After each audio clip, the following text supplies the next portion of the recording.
On Second Shot, we tackle 2 new headlines every week to find out what kind of wisdom the world is dishing out today. And we want you to be a part of that. When you see a headline you want to take a second shot at, or if you're looking for advice, or just want to tell us what you think of the show, email us at secondshotcast@gmail.com. If you like what you hear, rate us on iTunes. This helps us move up in the ratings so more people will see us. And if you want to hear more, subscribe to the show so that the new episodes will get straight to you every single Friday. We love you. Thanks for listening and enjoy.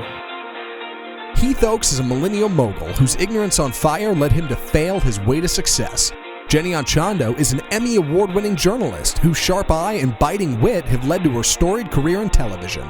Together, they tackle today's headlines in a way only an odd couple with a dash of perfect opposite can. So kick back, relax, and join the conversation. This is Second Shot with your hosts, Heath and Jenny. This could be the most interesting episode there is whenever you've got Jenny and I both are over here coughing, hacking, stopped up, the whole 9 yards. I mean, like if we can make it through these episodes without coughing our lungs up, then it'll be a miracle. 'Tis the season for back to school parents. From what I understand, This is like the rite of passage when your kids start a school program, is that they get a little sniffle, you get a little sniffle. So was Brighton patient zero in your house? Is that where that came We from? do believe she was, and we've been keeping eyes out for suspect number 1 at her school. Yeah. So this is Jenny and I's first go around with this whole going to school thing. So we're just now getting used to, our immune systems have not gotten to that level yet of strength. We're not on your level, other parents, but we're trying to bring it. And we are getting that sickness through. Jenny, Zach, and Matt, as always, How's here it in the going? house. I should have sat on the far end of the table. And sorry, Zach and Matt. I know, they're like, whoa. We do not have kids. We do not want to be patient zero. Matt's got a nice layer of double pane glass between you and them. Yeah, it's like a zoo exhibit in like here. Like walk in here and Matt walks the opposite way and won't even come talk to me. And I'm like, what are you doing? I don't know if anybody's immune system is ready for the beginning of school, right? Adult or kid. Like, there's so many things going in there, so many little diseases and germs and who knows what, like flying around.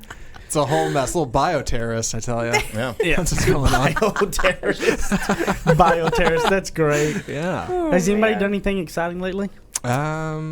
Jenny, you're going to a conference. You're going to be at a conference for the next couple of days. That'll be fun. Yes, I'm going to San Antonio for the Excellence in Journalism / National Association of Hispanic Journalists conference, which I try to go to every year. I've been going for 14 years. Oh, dang. I was just talking to my brother who he got in on the student projects and was an intern for the program. So he's like, oh, say hi to so-and-so for me and so-and-so. And so it's kind of fun. And now I'm the old person at the conference. All right, well, that's a down. Don't look at your experience is what you are. You have wisdom. Yeah. I'm the experience. People kneel at your altar to learn more. That's what's going on. Yes, let's tell them that. You can tell people where to park and where to get their badges and, the whole setup. I'll be curious to hear what people think about the podcast world sort of being in the journalism realm, because I've been trying to, there are a few different, there are a lot of journalistic podcasts, but local news stations that have them. And I keep trying to tell other local news stations, you've got to get into the podcasting world because that's where our audiences are. So we'll see if I'm met with excitement or resistance. It'll happen one year. You'll come in and you'll say podcast and they'll be like, you're right though. This time yes, this year. The past 10 years we've ignored you, but this time we know you're on the ball. Yes. Matt, y'all been going strong with your meat market in your house, since y'all like it below freezing? Right. It's been keeping chilly. Now, luckily, we have here had some slightly cooler days. We did have a nice weekend. I guess it was last weekend where it was down in the 70s for a little while. So we all able to actually get the house to 55 degrees where you like it? We were able to turn it into our own deep freeze in there and just had ice cream sitting out on the counter and everything was great. And for everybody listening that don't know what we're talking about, go back an episode or two and you can listen. And where Matt... they like to keep it about 62 degrees in their house, so they really like it cold. That's what we're ragging about. They is a very big word. Right? His wife. Yes. I'm constantly frozen. I'm shivering the entire time. Like do like a Brighton. Good. Let it go, frozen. Is that your new shirt? You got it. Suit shirt. Was that from Trunk Club or something? I think it was from Trunk Club. Ooh. Trunk Club slide us a sponsorship. What's going on? They do. I know. Hold on. They don't sponsor the show, and I don't think I get anything for it, but I do think you will get a discount if you use the Trunk Club link from my Instagram bio. Oh, wow. If you want to use Heath's stylist. Trunk Club. It is a good look. Speaking of, I don't have a good segue for this one. That's Our okay. first headline, angry customers pull a gun over sold-out Popeye's chicken sandwiches in Southeast Houston.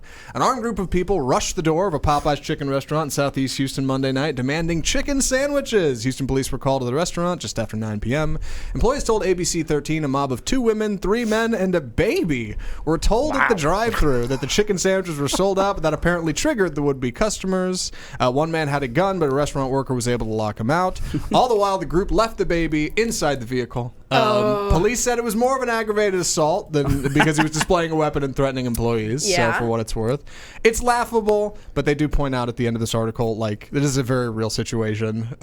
Somebody pulled a firearm about a chicken sandwich, and that's not awesome. Can I just take issue real quick with them including the baby as part of that group of people that assaulted it? Well, the baby was in the car. Like, that baby was an unwilling participant at best in that attack. Like, if this isn't a Texas story, I don't know what is. You know what I mean? Guns being pulled with their babies and Popeye's chicken. Yeah.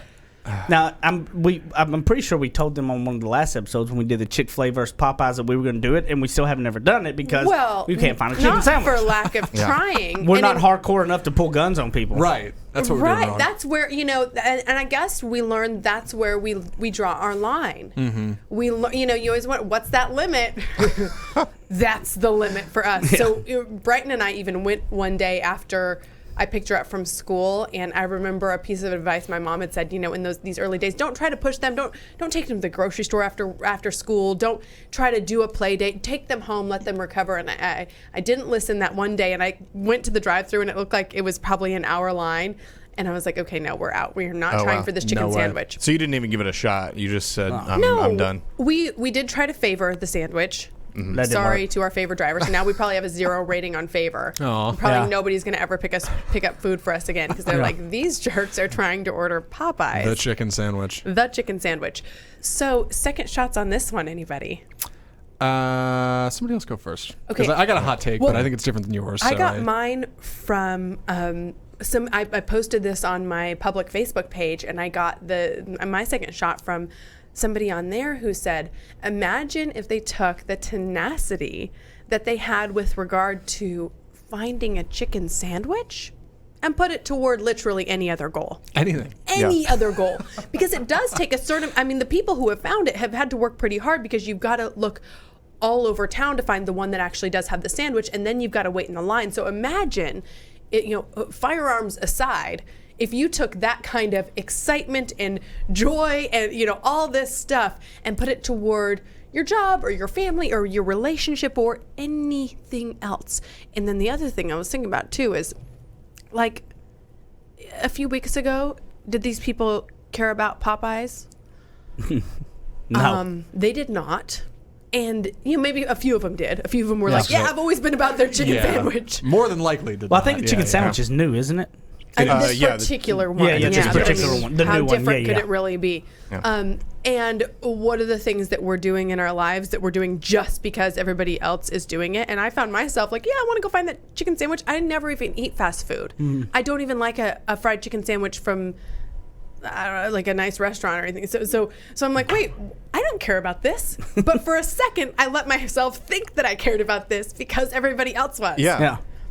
Well, and I kind of thought about, on the second shot that I had was around like marketing and stuff and how to create such a demand for something and how they've done, such a good job at how they announced it with the battling the Chick-fil-A, which is what really drove a lot of the marketing. You know what I mean? That's what got people fired up to going after it. But then if you've got a business or you've got anything, a lot of times when you're trying to get things, if you're trying to sell something, maybe you're in sales trying to sell, or you're building a brand, your own content type brand online, sometimes going the opposite route of creating such little availability for something can create a much higher brand. So I learned about this. I've never heard of a Birkin bag in my life until my wife. A what? A Birkin bag? A Birkin bag. So lest me educate So this you. Birkin bag is one of these that the cheapest purse that a Birkin is like $10,000. Oh. That's the cheapest purse. It's like a brand? Yeah. Okay.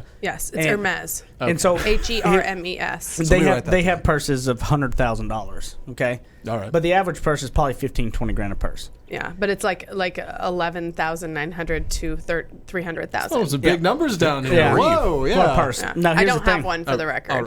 Just if Now- we now, wanted to clarify. You just know of them. Yeah. Here's the kicker with it. If you went to an Hermes store and you said, I want to buy one of those $30,000 bags, there's good chance that they go, we don't have any. We sorry, can't sell you one. And they will not let you buy one. Why? They keep such a low of it that where they make the demand so high that because people pay, now it's got a deal that's why people pay 20 grand, because you may go in there and throw down and say, I'll pay 20 grand more, and they still won't sell it to you. Oh, I see. You see what I'm saying? They've created such a, they got a low availability to create a high demand. So sometimes when you're selling something, maybe you're selling yourself, selling your brand, or selling a product, sometimes you got to tell the people that it may not be that good of a fit and back away. And the more you back away, the more they chase it, the more demand you create, which then will be the whole good experience. And maybe you make higher profit margins on less sales because you create yourself in much more of a high demand than what there really is. And then that can really do this insurgence that Popeyes is, where everybody's waiting in line because they're continually selling out. So they've created a high demand for it. Yeah, that's kind of where my second shot was going. Like, you got to realize, because I fell for this. The first Friday this blew up on Twitter, like the first day, that night, like 6 hours after it went viral and started trending, I went to Popeyes and they were out of sandwiches. And the first thing I thought when they told me we're out of sandwiches was, I got played. Because now I'm in the drive-thru at Popeyes. Yes, something else. I can't get out. Now I have we to all buy got something. played. Yeah, I'm like, I'm part of a marketing scheme, and I got played. Yeah. And like that, I was frustrated, and like I wasn't obviously frustrated. I wasn't hangry, like these people, but like you gotta look at the bigger picture sometimes. Like I get getting frustrated and getting angry, but like you gotta step back and realize, like, you know what? I got bested today, you know. I wasn't playing my best. I could have done better. I should have thought more. It's okay though. I was thinking about it like, okay, so when everyone else is in the line at Popeyes, you go to the place that you actually like, that has no line. But that same thing works in life too. While everyone else is chasing down this thing that everybody thinks that they want, you find out, wait, what do I actually want to do? And you chase that on your own, find success and happiness on your own in a, I don't know, a chicken wrap. Sure. Something different. There you go. So I would take it around and take a look at it and go, if you have a tenacity and a drive for something, take a look at your priorities. And are you using that tenacity and that drive toward the priorities that you want? Or are you having it spread so thin and you're wondering why you may not be achieving something when you're using your tenacity to all kinds of things versus picking your focus, what your main goal is, and using your tenacity for that. And then maybe take a look at if you're selling something or you're building a brand, maybe it's time to take a look and try the pivot of creating a high demand and saying no to a lot more people to drive the demand up for you. That's not for everybody. It doesn't work for anybody. But if you're somebody who's been trying the other route and hadn't been going that strong, maybe try the other route, just like Popeyes has done. We'll be back in a minute for the second segment of Second Shot.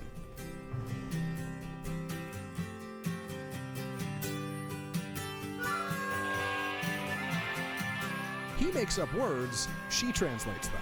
Heath and Jenny host more of Second Shot, coming up on RNCN.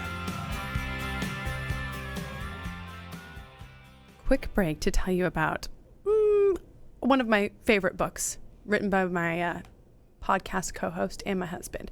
So the book is called Ignorance on Fire, A Journey of Failing Your Way to Success. So this is a story of basically my husband's journey from being someone who barely graduated from high school, did not finish college, didn't have any real formal education in the business world, and how he went to become one of the top executives at his company. And it's just a fun, inspiring story. If you have somebody who is maybe getting ready to start a new school year or starting a new job or something like that, this is just a good inspirational read for them. A lot of my adult friends have enjoyed it too. And I just had to shout him out and tell you guys about the book. So you can get it on Amazon. You just search Ignorance on Fire. Or if you prefer the audio version, he will be reading it to you in his Texas accent. It is on audible.com. Again, just search Ignorance on Fire.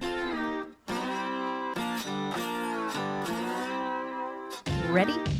Aim. Fire. Second Shot is back for another round on RNCN. I can almost guarantee you that not a single soul on the planet has a clue of anything about this next headline. Nobody's ever heard anything about it.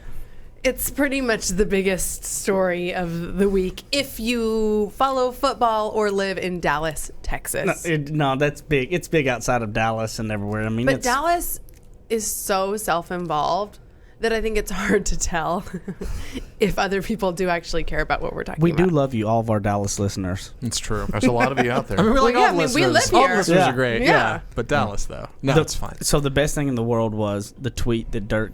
Have y'all seen the tweet Dirk did? Oh, yeah. about this? I retweeted it. So Dirk had a tweet that when he landed, Dirk Nowitzki, who's a basketball player for the Mavericks, in case y'all that don't know, was flying in the airport.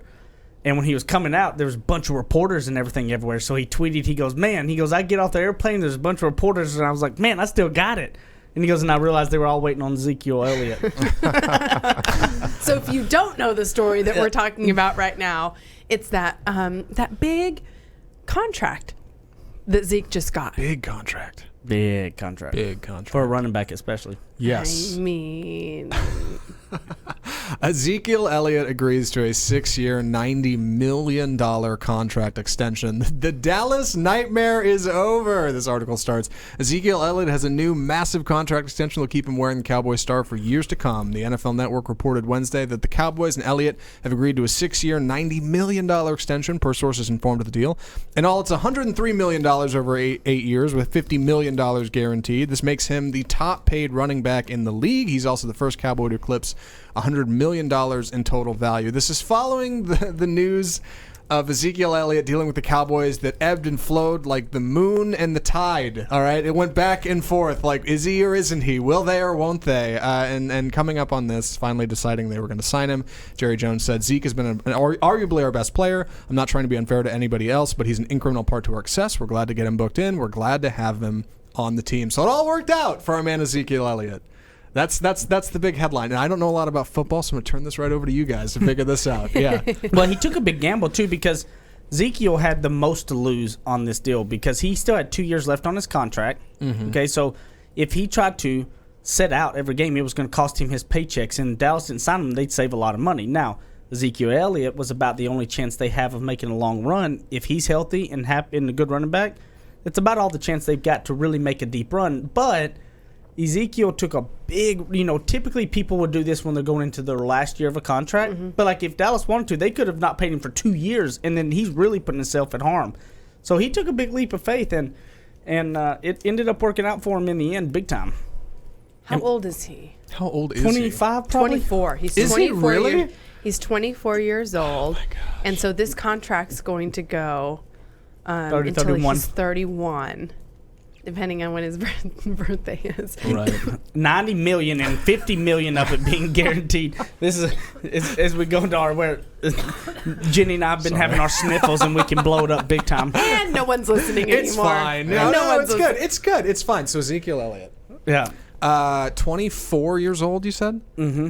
$90 million. $50 million guaranteed, which is huge in the NFL because not a lot of them are guaranteed. All right. So, Jenny, what was your second shot on this? Well, I posted this again on my main Facebook page. We've got 126,000 people on there. So all walks of life, some people sports fans, some people are not. And the thing that stuck out to me the most was people saying, this is absurd that he would be making this much money. People were really frustrated by it, and they were comparing his salary to other careers.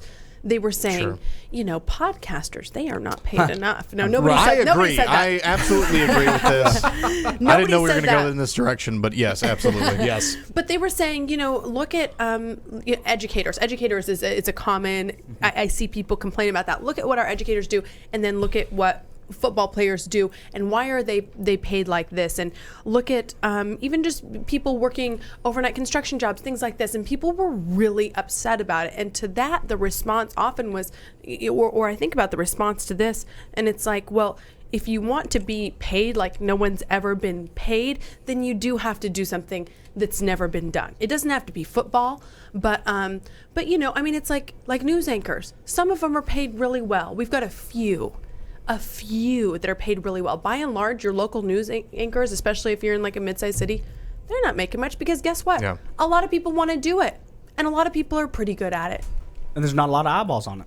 Many eyeballs on it. Yeah, there aren't as many eyeballs on it. So it's sort of like this is dictated by the market. So if you're complaining about like, why am I not making any money at my job? Perhaps you're looking at your industry. Maybe you went into the industry that everybody else went into. And so if money is your thing, and it won't be for everybody, but if it's specifically money, if you're like looking at Ezekiel Elliott's money and having getting mad, envy over it and getting mad, well then do something, get a skill, apply yourself in a way that nobody's ever applied themselves before, and then you might bring home the bacon like he is. So that was sort of the takeaway for people who are frustrated. And I think that even just having that mindset of thinking like, okay, well, you know what? I do an okay job and I work 9 to 5 and I do my thing. Well, if you're doing that, it takes a different level of commitment in order to really get the big rewards, I think. I really love your second shot on this. And I love the fact that, I mean, this always pisses me off a lot when people try to go, they always go to comparing teachers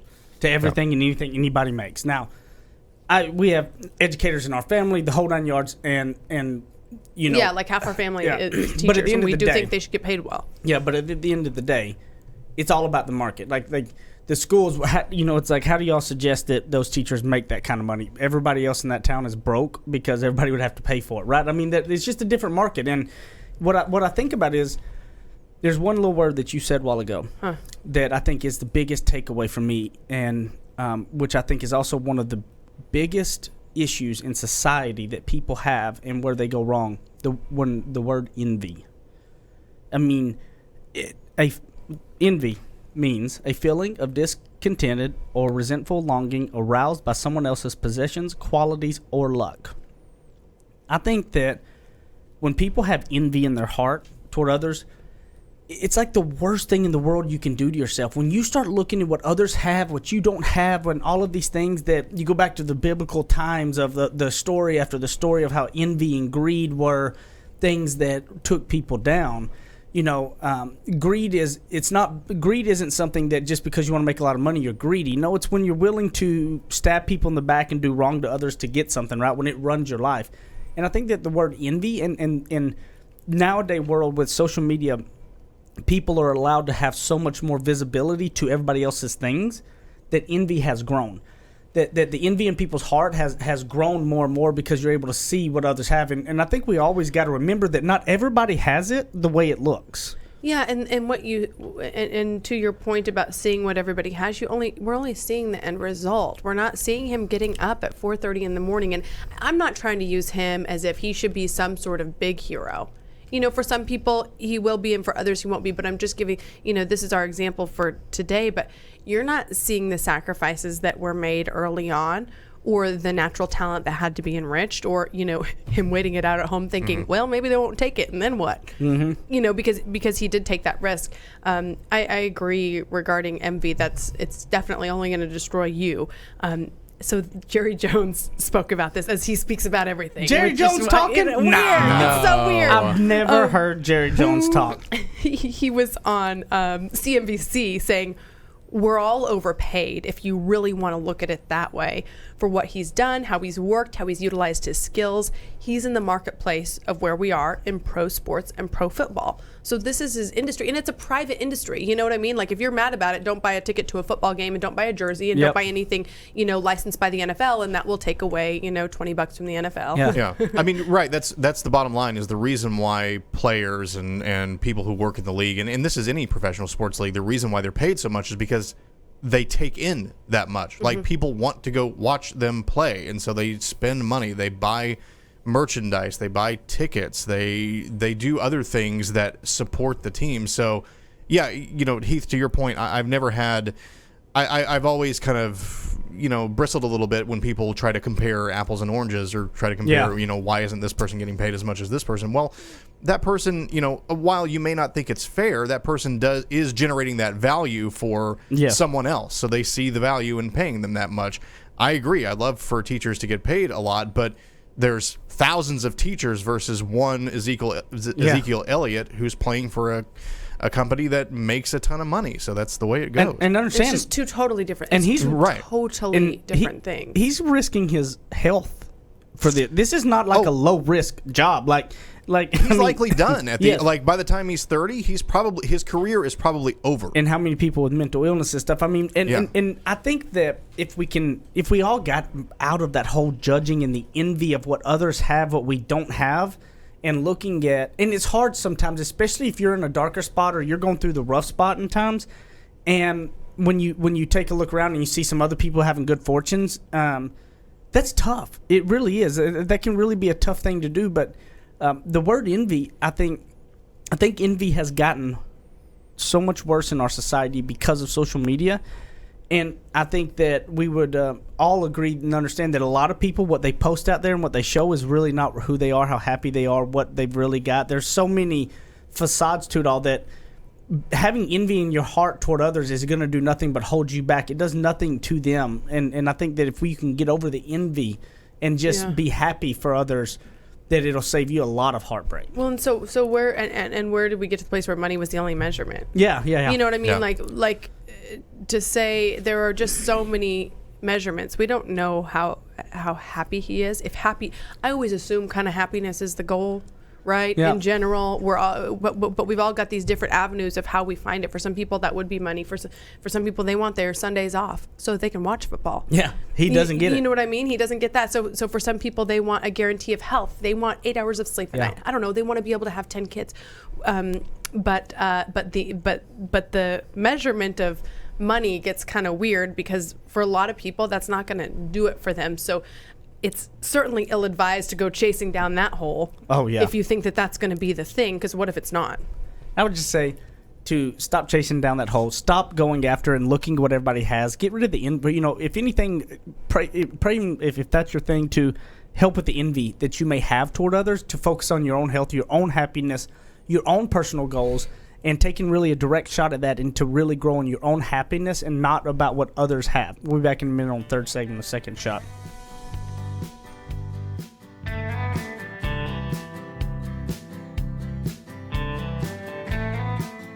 Now that's what I call ignorance on fire. More of Heath and Jenny still to come. Okay, we wanted to take a quick minute to tell you guys about a company called Energy Ogre. So Heath and I have been using this company for years to save money on our electricity. We've told you guys about it for months and months and months too. So basically what they do is they shop around your electricity and then they find the lowest option and then they manage it. So you know how if you notice your rates are going up, you might call around. But who really does that? So they do that for you. The deal is that it costs $10 a month, and if they can't save you anything, then you get the $10 back. So for us, what we noticed is it cut our bill at least in half. So we're talking, we were upwards of $200, maybe a little more than $200 a month. Now we're down to $100. Yes, even in the blazing summers here in the Dallas area of Texas. So it's energyogre.com. So here's Ogre. It's OGRE. So ENERGYOGRE.com. And they actually give us a deal for Second Shot listeners. So if you would like to use it, the discount code is Second Shot. So you can try it for free and see how it works. Again, it's really not a risk because if you get on there and they can't save you any money, then they don't charge you anything and you'll get to try it out for free with the code Second Shot. Kick off your boots or suit up. The choice is yours. Welcome back to Second Shot on RNCN.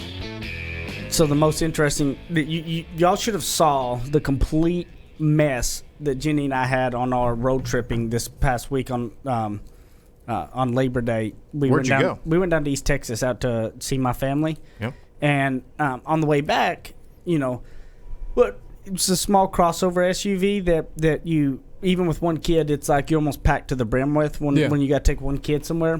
But the funny thing is, on the way back, Brighton has been out of Gigi and Pop's playing hard all day. So she's wore out, gripey She's wore out. Gripey. Gripey. On a 2-hour ride back, okay? Hashtag now, wore out. Hashtag gripey. Now, the most important... Hashtag Gigi Pop. Hashtag country. The most important... What's up, you? The most important thing was I had my fantasy football draft that was going to be starting during our drive back. So I had Jenny pull up my iPad, sit there and have it up, going through it. I'm driving, And she's got, okay, your pick's up. Here's these players and going through it all. And we got Bratton screaming in the background, going, It was kind of fun.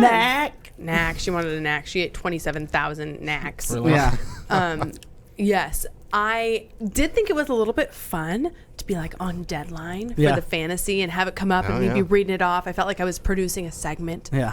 And so Yeah. I'm, it was kind of fun. That last minute panic really slides you back into. Like, It the really newsroom, slid doesn't me it? back Yeah, into you're like, local yeah, news. here I am. Somebody screaming back here. Yes, Yeah. somebody yelling at me, people throwing Right. things. Yeah. Yep. It really. So you can go check out the Second Shot Facebook group, and you can go see the picture of Jenny like in an intense trance, like at the iPad, giving me all the stuff that I need Sure. in order to make the right call for our perfect draft. Right? How'd you do?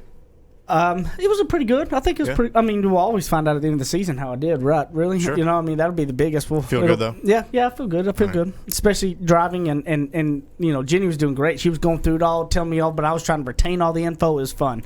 Made a different deal. No, so for all the new listeners on the third segment, we will typically take listener emails or different listener posts in the Second Shot Facebook group. I'm shaming you right now if you've listened to this over and over, and there's a lot that have not left a we rating or a see review. like there are thousands of you each week that listen. Yeah.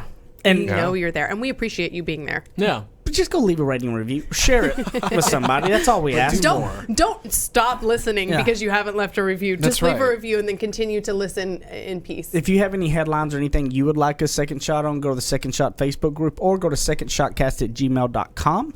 And then on the third segment, typically we'll take any listener emails, questions, maybe posts from the Second Shot Facebook group or different events coming up we want to remind you of, and a question of the week that Jenny's got started here recently. So giving you the rundown, but we do appreciate you guys being on, and I think you had a couple reviews and an event you wanted to bring up. Yes, so the event, and I gosh, I hate that we're talking about Dallas stuff, and I know so many of you are not in Dallas, but maybe one of these days you'll come to Dallas for one of our big events. So this one is called the Powerhouse Panel, and I just think it's super in line with the mission of Second Shot. This one is ladies only, and it is, I know. That's Sorry, guys. I'm Sorry, filing guys. a complaint. Filing a complaint. All Go right. ahead. Most of the All show right. is not allowed That's on sexism. All right. Let's go ahead. All y'all. Powerhouse panel. Hashtag griper. I'm gonna go pout in the corner and just show my envy Okay. from the corner. As I was saying, Yes. Powerhouse Panel, Impact and Influence, a real candid conversation about what it takes to be a successful entrepreneur in a modern world. So I'm doing the interviewing, and I'm personally super excited to hear from these ladies. So Tiffany Hendra, who's been a guest on this show before many episodes back, Kathy Fielder, who you guys have probably seen, she does Home Shopping Network, home design stuff, incredibly successful home business. She's the one who's actually organizing it. It's at her Dallas location. She's in Dallas and New Orleans and all over the country. A ton of different ladies. Gina Grant, who has a media company, Amber LaFrance, who has Culture Hype, the creator of StyleCon. So female founders, female entrepreneurs, and I am going to, get to the bottom of, how they did it. So Yeah. anybody can go. Anybody Women. can, any women can. I mean, guys, you guys can come too if you want to. Wait, really? Yeah, if you guys will record it for us or help us out or take Oh, pictures. I got you. I got to work. If you want to be a worker, I have to volunteer to go. All right. So it's Saturday, September 14th, 10 to noon. All the info is on my Instagram page in the link in bio section. Thank you to everybody who has been leaving reviews. That does sound super cool. So we'll read a couple of good ones from Wes White. He said, "This podcast is amazing. Jenny and Heath are two of the best in the business." Wes, we love you. He says, "I love hearing their opinions on stuff. Keep up the phenomenal work." And then Joan said, "Second Shot is my absolute favorite podcast. It's informative, spontaneous, creative, and on point. Jenny and Heath's perspective on every topic intrigues me. I look forward to listening to their podcast every week." Joan, thank you. And Joan happens to be our neighbor. Yeah. And I will tell you, Joan is a grandmother, and Joan got on and she figured out her review. So to my friends who are like, in their 20s and 30s and can't figure out how to leave a review, Joan did it. Gotcha. You can do true. it too. Yes. So thank you to Joan, and she worked really hard to get that up there. So Aw, thanks, Joan and Wes. Now you have your question of the week, the right? question of the week is this. And you always put these in the Facebook group for everybody to do theirs with, right? Yes, and I love because on Labor Day I was delayed on getting it up, and someone got in there and reminded me, and so I like that because you guys are just getting involved Yeah, in I the love question it. of They're the week. on it. Yeah. Wow. So it makes it fun. Thanks. our question is, what was your childhood dream job? Like maybe, in kindergarten, first grade, or, or fifth grade. What can you remember growing first? up? What can you remember wanting to do? What about you, Zach? I wanted to be an astronaut when I grew up. Yeah. Ooh. And then in I think it was 1999, the movie Armageddon came out. Yeah. With Bruce Willis. And for some reason, my parents took me to see that. I don't think that they knew. And I was so scared of space. I was like, oh my God, please no. And then I wanted to be a chef. That's what I wanted to do. Yeah. So do you cook now? Yeah, I do actually. But probably not as much as I should. But I'm stepping up my cooking game. Yeah. I can make a mean bowl of ramen noodles. Let me tell you. Oh. Yeah. Oh, wow. I got tricks. It's not just, okay, hold on. I don't just buy the Chef 24-cent Boyardee over ramen there. or whatever. Yeah. I'm telling you, you go to Wow. little Japan out in Carrollton, Okay, so and you you're get getting- some good stuff. And you get some kimchi and a little bit of, I got a whole thing. But yeah, that's me. Matt, how about you? What'd you want to be? The only job I ever remember ever wanting to be, and this was from when I was a kid all the way through high school, was I wanted to be an archaeologist because I was obsessed with Indiana Jones. I wanted to be either that or a paleontologist. I wanted to dig up dinosaur bones. I wanted to be out doing that stuff. I went on a few, I don't know, I guess you'd say practice digs. And I enjoyed it, but I also realized that it was very hard to make a living doing that. So I got it. So I got into radio, which was not a very smart. That was more of a lateral move, I think, than anything. But yeah, I still watch those shows on Discovery or whatever, and I'm like, gosh, I wish I could be out there digging through some sort of ruin or digging things up. That'd be so much fun. But yeah, there are only so many more dinosaurs left to find. Well, that what you're thinking, I guess. Well, yeah, I guess it will run out eventually. I'm not sure. I don't know if we've hit peak dinosaur yet. Maybe we have. I think between Indiana Jones and Jurassic Park coming out in 10 years of each other or Yeah, something. yeah. Steven Spielberg really flooded the market Oh, for it hit me archaeologists. hard. Yeah, Yeah. It hit me hard. There were a ton of kids Yeah. that wanted to do that. Yeah, it blew the whole thing up. You know what's funny is when I'm trying to think, I've got two because I can't think of which one was first. Can I guess one? Okay. Race car driver? Close. Oh wait, what's the bike? Yeah, the you were right. motocross. Motocross racer. Yeah. I think that's still kind of his dream So job. metal. Well, there's two because I can't remember which one was really first. I just remember both of them being so relevant of what I was being a Power Ranger or a motocross racer was my dream. Right. Power Ranger's not Listen, a job. I didn't know that. I didn't know that. All right. I Someone's didn't- got to I- save Yeah, Angel unicorn. Grove, all right? I did not realize that. I didn't know that it wasn't a job. I mean, I had a Power Ranger suit that I literally wore to school. Which Ranger were you? That's The red. embarrassing. Red, of course, right? Yeah. Yeah, Yes. nobody's going to be Green Ranger. Who Yeah. cares? Yeah. Yeah, no, Green Ranger was cool. Green that Ranger was just was cool. the red was first though. He was the first, whatever. So Sure. Power Ranger or motocross racer, if I could have been a motocross racer sponsored by the Power Rangers, would have been epic. Now, did you want to be did you want to be on the TV show Power Rangers, or did you want to literally be a Power Ranger fighting? He I thought don't they know were if I real. knew the difference. Right. Probably I don't know if literally I be don't know if I fully realized whether or not what it Yeah. was. I just Yeah. knew I wanted to be a Power Ranger. Yeah. getting your They're so Megazord pretty. ready Do that. fight cosmic aliens. Yeah. What about Rita you? Repulsa. For just a second, though, I think it's interesting that because I always like to pull something out of what we're talking Yeah, about. hold on now. It's interesting that because we only know what we know, we only know what we're exposed to, and it just shows how important it is to expose children to different careers and different career fields because Heath only knew of a Power Ranger. Yeah, that's what I That's a wanted. job. But you know what I mean? Like the career fairs and stuff like that, if you get invited to speak at one, how important that is.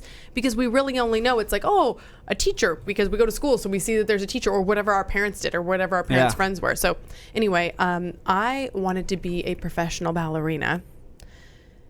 And then I only grew up to be 5'2". You got to be tall. That, on. that dream I was didn't know that. over. You have to be tall to be a ballerina? Yes, Really? 5'6". In fact, I went to an incredibly intense and serious ballet school growing up. Yeah. And they would measure your wrists and bones to find out.